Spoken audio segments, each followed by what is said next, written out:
Selamat datang di Beetle Channel, semoga kita bahagia. Jangan lupa subscribe, like, komen dan share agar channel ini semakin berkembang. Terima kasih. Novel Kekuasaan dan Kekayaan, Bab 144. Tidak dibutuhkan. Air biasa bisa digunakan. Aku akan menuangkannya sendiri. Hahaha. Kamu terlalu sopan padaku. Dong Suebing menuangkan segelas air untuk dirinya sendiri dan duduk tegak di sofa. Xie Huilan mengenakan kemeja putih dan celana hitam. Rambutnya diikat menjadi sanggul dan disilangkan dengan kaki. Dia mengenakan stoking berwarna kulit dengan sepasang sepatu hak tinggi hitam. Dia sangat dengan sosok langsing dan tinggi, ditambah dengan fitur cantiknya. Dong Suebing kesulitan mengendalikan matanya. Matanya terus melayang ke bawah untuk melihat tubuhnya. Brengsek, apa yang saya pikirkan? Saudari Xie adalah tokoh besar. Apa yang saya lihat? Saya sudah memiliki bibisuan, dan saya masih belum puas. Dong Suebing memarahi dirinya sendiri di dalam hatinya dan menyesap air untuk menyembunyikan rasa malunya. Xie Huilan menatapnya sambil tersenyum. Dia dengan anggun mengambil sepotong jeruk dan memakannya. Dia tersenyum dan mendorong piring buah ke arah Dong Suebing.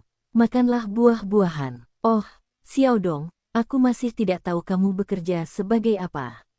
Dong Suebing menegakkan punggungnya dan menjawab, saya juga bekerja untuk lembaga pemerintah.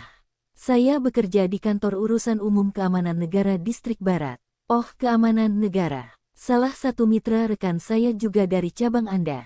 Pekerjaan kantor urusan umum seharusnya cukup melelahkan. Apa yang kamu tangani? Dong Suebing tersenyum malu-malu. Ketua kami telah mendelegasikan sebagian besar pekerjaan kepada kami. Saya bertanggung jawab atas sebagian besar dukungan back-end di cabang. Xie Huilan menatapnya dengan heran dan tertawa. Wakil ketua, ya. Dong Suebing meneguk air lagi dan diam-diam melihat ke dadanya lagi. Xie Huilan tampak lebih terkejut. Tidak buruk, untuk mencapai peringkat ini di usiamu tidaklah mudah. Lakukan yang terbaik. Dong Suebing berpikir sendiri. Anda juga tidak jauh lebih tua dari saya, dan Anda sudah menjadi wakil direktur sebuah departemen besar. Apa yang saya dibandingkan dengan peringkat Anda? Tapi Dong Suebing tahu bahwa jika mereka membandingkan kecepatan promosi mereka, dia akan memenangkannya. Dia dipromosikan menjadi wakil kepala bagian dalam 4 bulan. Berapa banyak orang yang bisa dibandingkan dengannya? Tentu saja orang-orang berpendidikan tinggi yang bergabung sebagai wakil kepala seksi tidak bisa dianggap. Keduanya mengobrol selama beberapa menit. Dong Suebing juga ingin lebih dekat dengan pemimpin tinggi seperti Xie Huilan. Namun mereka baru bertemu beberapa kali. Mereka tidak bisa dianggap dekat. Setelah beberapa saat, Xie Huilan melihat arlojinya dengan santai. Dong Suebing tahu bahwa ini adalah isyarat agar dia pergi. Dia segera berdiri dan berkata, Saudari Xie, ini hampir jam 12. Saya tidak akan mengganggu kamu lagi. Saya ingin mengucapkan terima kasih sekali lagi atas bantuan Anda dengan agen surat kabar. Jika Anda membutuhkan bantuan saya di masa depan, beritahu saya. Aku akan melakukan yang terbaik. Dong Suebing tahu apa yang dia katakan tidak ada artinya. Xie Huilan adalah pemimpin tingkat tinggi dan pasti memiliki latar belakang tertentu. Bagaimana dia bisa menawarkan bantuan padanya? Xie Huilan berdiri perlahan. Oke. Aku tidak akan menahanmu di sini. Aku masih ada janji makan siang nanti. Kalau begitu aku akan pergi. Silakan tinggal di sini. Aku akan keluar sendiri. Setelah meninggalkan apartemen Xie Huilan, Dong Suebing berdiri di kompleks perkebunan dan menarik napas dalam-dalam. Penampilannya sebelumnya kurang bagus. Dia sudah lama mengobrol dengan Xie Huilan dan tidak dapat menemukan topik yang menarik minatnya. Ini tidak bagus. Tapi setidaknya dia menerima hadiahnya. Masih ada peluang baginya untuk lebih dekat dengannya di masa depan. Setelah keluar dari perkebunan, Dong Suebing merasa lapar. Dia melihat sekeliling dan melihat sebuah restoran. Dia masuk dan memesan 2 hidangan. Dalam benaknya, dia masih memikirkan penampilan sempurna Xie Huilan dan senyum manisnya. Dia bisa merasakan jantungnya berdetak.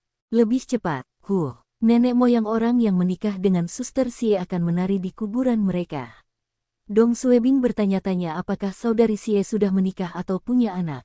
Pada akhirnya, Dong Suebing memaksa dirinya untuk berhenti memikirkan Xie Huilan.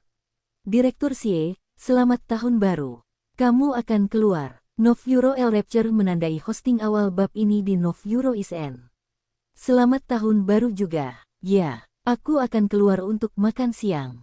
Dong Suebing melihat Xie Huilan berjalan keluar dari perkebunan dan berbicara dengan seorang pria paruh baya di dekat gerbang. Sebuah petasan mendarat di dekatnya. Pria paruh baya itu dengan cepat melangkah ke depan Xie Huilan untuk melindunginya. Direktur Xie, petasan berbahaya. Anda harus berhati-hati saat berada di luar. Xie Huilan tertawa. Terima kasih. Saya akan aman. Hati-hati di jalan. Dong Suebing merasa jarak antara dia dan Xie Huilan terlalu jauh. Dia juga seorang pemimpin, tapi hanya staf di kantor urusan umum yang memberinya rasa hormat. Lihatlah Sister Xie, siapapun yang dia temui di jalan memperlakukannya dengan hormat. Bukan hanya karena pangkat dan jabatannya. Itu adalah temperamen seorang pemimpin. Dong Suebing merasa dia masih belum memiliki pengalaman dan aura seorang pemimpin. Dong Suebing melihat ke belakang Xie Huilan saat dia berjalan pergi. Dia diam-diam belajar darinya. Setelah menyelesaikan makan siangnya, Dong Suebing berjalan menuju halte bus dengan perlahan. Beberapa bus melewati halte, tetapi bus yang ditunggu Dong Suebing belum juga tiba. Dia mempertimbangkan apakah dia harus berjalan kaki pulang karena jaraknya tidak terlalu jauh dari rumahnya. Dering, dering, dering, iPhone Dong Suebing berdering. Dia melihat ide penelepon dan terkejut. Itu nomor telepon Xie Huilan. Ini seharusnya tidak mungkin terjadi. Aku tidak terlalu dekat dengan kakak Xie, dan mengapa dia meneleponku? Dong Suebing dengan cepat menjawab panggilan itu. Dia berdehem dan berkata, "Halo, Sister Xie." Tapi suara peneleponnya bukanlah Xie Huilan, dan Dong Suebing terkejut. Itu adalah suara seorang lelaki tua. "Aku melihat nomormu di telepon, itu sebabnya aku meneleponmu. Apakah Anda keluarga wanita ini? Jika tidak, bisakah Anda memberitahu keluarganya? Apa yang kamu bicarakan?" Dong Suebing merasakan ada yang tidak beres. Apa yang terjadi dengan Suster Xie? Seorang gadis muda jatuh ke air di sungai sebelah timur Kiao Bei. Wanita ini lewat dan melihatnya. Dia segera menjatuhkan ponselnya di tepi sungai dan melompat ke udara untuk menyelamatkannya. Dia berhasil menarik gadis itu ke pantai, tetapi kakinya terjerat rumput laut. Saya tidak tahu cara berenang, dan penonton lainnya tidak berani masuk ke udara setelah melihat rumput laut. Sekarang Dong Suebing langsung menjadi pucat. "Cepat beritahu aku." Lelaki tua itu melanjutkan. Menghela nafas, dia sudah mati. Tubuhnya masih di dalam udara. Kami telah menelepon polisi dan menunggu mereka datang dan mengambil jenazahnya. Anak muda, bisakah kamu memberitahu keluarganya? Mustahil, ini tidak mungkin. Menghela nafas, aku minta maaf atas kehilanganmu. Xie Huilan sudah mati. Xie Huilan sudah mati. Dong Suebing menutup telepon dengan bingung. Dia tidak percaya dengan apa yang dia dengar. Apakah ini sebuah lelucon? Saudari Xie masih berbelok ke arahnya sebelumnya, dan sekarang dia sudah mati. Bagaimana ini mungkin? 1 detik 2 detik tiba-tiba Dong Suebing teringat sesuatu. Dia berteriak sekeras-kerasnya. Kembali, dia bisa menyelamatkannya. Dia harus menyelamatkannya. Dong Suebing segera menggunakan ketujuh belakang tanpa ragu-ragu. Ini semua adalah kembali yang dia simpan selama beberapa hari terakhir. Kenapa busnya belum datang? Apakah ada kemacetan lalu lintas? Siapa yang tahu? Saya pikir 2 bus akan tiba bersamaan nanti. Kita harus bisa mendapatkan tempat duduk nanti. Lalu lintas di jalan itu padat, dan banyak orang di halte bus mengeluh karena menunggu bus. Ini tepatnya 7 menit yang lalu. Dong Suebing sedang memikirkan banyak hal. Dia melihat Xie Huilan belum lama ini ketika dia sedang makan siang. Sungai Kiao Bei tidak terlalu jauh, dan gadis kecil itu seharusnya jatuh ke sungai sekarang. Masih ada waktu. Dong Suebing segera mengeluarkan ponselnya yang bisa menelepon Xie Huilan. Dering dering dering dering, tolong jawab cepat, jangan masuk ke dalam air. Xie Huilan tidak menjawab panggilannya. Teleponnya berdering cukup lama, tapi tidak ada yang menjawab. Kotoran, kotoran, kotoran. Saudari Xie pasti melempar ponselnya ke tepi sungai dan masuk ke udara untuk menyelamatkan gadis itu. Tidak, mungkin dia melihat gadis itu jatuh ke udara dari jauh dan restorasinya. Itu sebabnya dia tidak menjawab teleponnya. Apa yang harus saya lakukan? Apa yang harus saya lakukan? Dong Suebing hampir melempar ponselnya ke lantai karena rasa cemasnya. Tidak, aku tidak bisa membiarkan Suster Xie mati.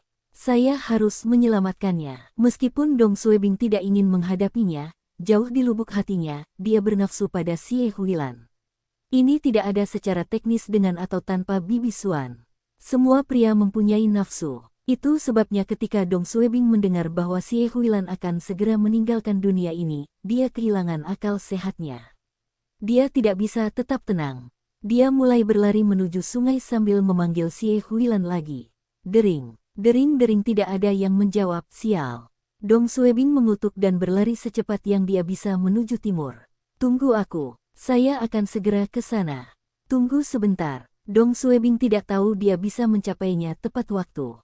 Yang bisa dia lakukan sekarang adalah berlari secepat mungkin, 50 meter, 100 meter, 200 meter, 300 meter. Tiba-tiba, kata rumput laut muncul di pikiran.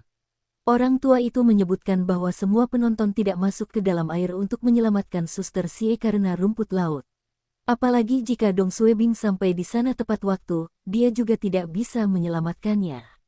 Dia mungkin juga tenggelam. Dia segera melihat sekeliling dan melihat sebuah toko kelontong kecil di kawasan itu. Dia berlari ke toko. Bos, Dong Suebing melemparkan uang 100 RMB ke konter. Beri aku pisau. Bos itu kaget dan tidak bergerak. Dong Suebing tidak punya waktu untuk disia-siakan. Dia mengeluarkan izin kerjanya dan membantingnya ke meja.